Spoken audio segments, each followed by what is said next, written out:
menyetujui kesimpulan-kesimpulan dari penjelasan yang terdahulu. Jadi ini kan bahas ma yustanadu syakku fihi ila sabibi mal la fi halil malik. Jadi kita wajib bertanya, kita mau dapat harta ya dari orang lain. Terus kita ragu. Tapi aspek ragunya itu dari sababul mal, dari proses harta sampai di orang itu sebelum jatuh ke kita. Jadi proses dia memperoleh harta itu yang membuat kita ragu, bukan orangnya, pemiliknya. Kalau orangnya yang membuat kita ragu sudah dibahas terdahulu. Nah, ini prosesnya dia. Nah, kesimpulannya apa?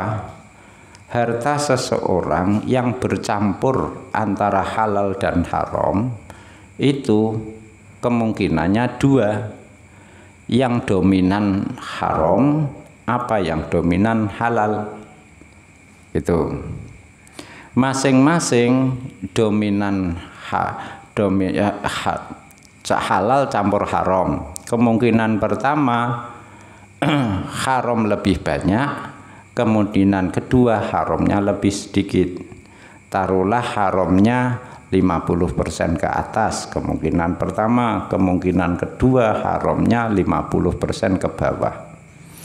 Masing-masing baik lebih dari 50% maupun kurang dari 50% haram itu, masing-masing itu imma an yu'lama biyakinin, ada kalanya kita taunya yakin, oh ini 50% ke atas haram, yakin kita. Dan sebaliknya juga 50% ke bawah haram ini juga yakin. Bisa yakin, bisa sekedar dugaan. 50% haram itu sekedar dugaan, 50% ke bawah juga bisa dugaan. Berarti ada berapa? Ada 4 kemungkinan. Nah, dari 4 kemungkinan itu yang wajib ditanyakan itu ada 2. Apa?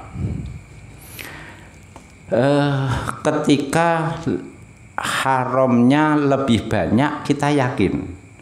Jadi 50% ke atas, haram itu 50% ke atas dengan apa? Yakin kita, yakin 50% ke atas itu haram tuh. Atau tidak sekedar tidak sampai yakin tapi dzon, menyangka tapi menduga tapi dugaannya kuat. Nah, di sini itu wajib bertanya.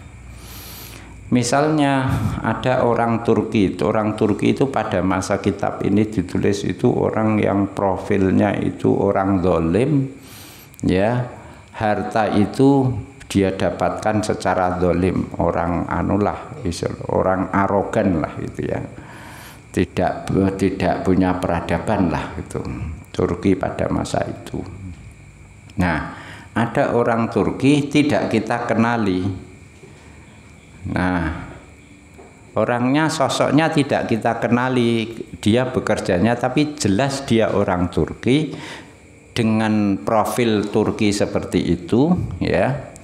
Tapi kita tidak kenal sosoknya ini, namanya siapa, rumahnya mana, cara bekerjanya seperti apa gitu.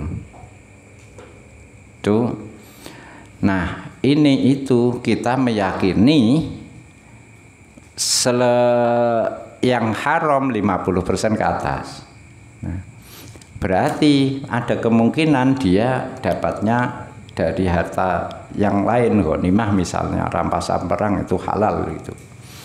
Nah, karena kita yakin haramnya di atas 50% atau kita menduga kuat 50% haramnya, maka wajib kita bertanya.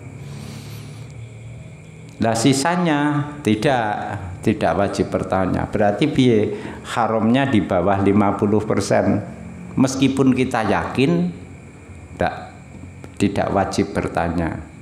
Apalagi haramnya 50% ke bawah itu hanya sekedar dugaan. Nah, ini tidak wajib bertanya. Tapi kalau kita ingin hati-hati, ya mengikuti ulama salaf, ya namanya wirai. Kalau sudah wirai itu sudah di atas apa? Di atas syariat itu. Jadi orang wajib takok kok kue takok itu ya namanya wirai itu. Yes, ada kasus sekarang. Jadi yang wajib bertanya itu kalau harta seseorang itu campur halal haram, haramnya dominan dan kita yakin memang haramnya dominan, itu wajib kita tanyakan. Kalau haramnya dominan tapi kita ragu, tidak yakin, ya tidak wajib tanya. Apalagi haramnya lebih sedikit, baik yakin maupun hanya sekedar dugaan, tidak wajib bertanya. Masalah sekarang ada kasus, sampean mendatangi undangan makan dari seseorang yang sampean yakin di hartanya itu ada haram dari hasil upeti misalnya. Nah, qad kana qad akhadahu upeti, dia pernah menerima upeti. Kalau kita ya sekarang sebut aja pejabat, kamu diundang makan di rumah pejabat yang sampean tahu pernah korupsi. Tapi gak ngerti duit korupsinya itu sudah habis apa sekarang masih ada sisanya.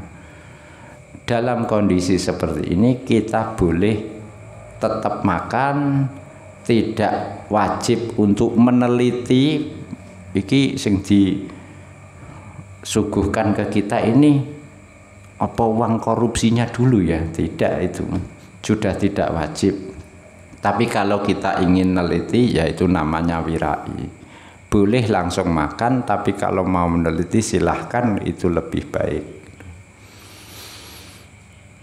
Kalau kita yakin masih ada ya hasil korupsinya itu masih ada, ya, tapi tidak tahu hasil korupsi yang di uang korupsinya ini dominan apa tidak, itu kita masih tetap boleh makan itu. Jadi ada pejabat, ini gampangannya apa?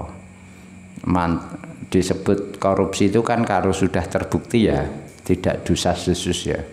Jadi orang pernah divonis korupsi, terus metu ke penjara, ngejak kamu, diajak makan-makan gitu. Kan kamu ragu iki duitnya korupsi biyen niceh pogak gitu. Tuh, tetap kita boleh makan itu. Tapi kalau menanyakan ini duit korupsi nembiyen ya gak langsung takon ngono, malah tersinggung, malah di pencemaran nama baik, malah nanti dituntut sing mlebu penjara kue berde terus ketikamu gitu. Seandainya memang yakin masih ada tapi tidak tahu ini yang banyak apa yang kecil, kita tetap boleh makan itu. Tapi kalau ingin bertanya silahkan, itu wirai. Qala mas'alatun ai hadhihi